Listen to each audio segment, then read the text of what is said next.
Untuk apa ya? Nak kena ada simpanan emas. Susahlah nak simpan emas ni. Okey guys, sabar. Dengarlah fakta ni dulu ya. Orang kaya simpan emas. Kita lagilah perlu simpan. Kerana emas penyimpan nilai yang baik dikala nilai mata wang semakin jatuh. Masa harga barang naik, sebab itulah orang kaya tak bising.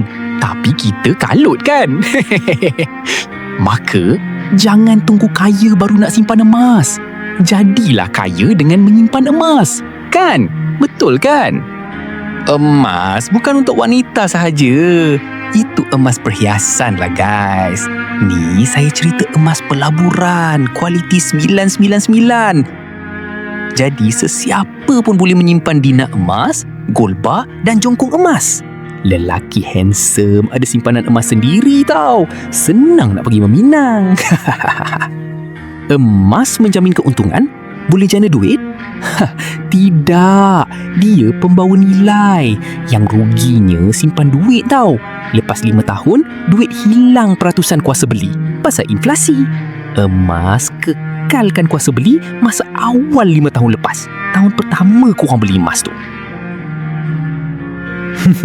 Jika nak rugi, layanlah inflasi.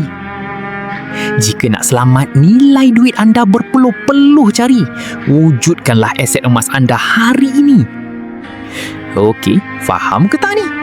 Kalau tak faham lagi, tak tahulah saya nak cakap apa lagi.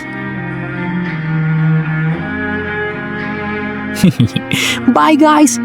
Jumpa lagi.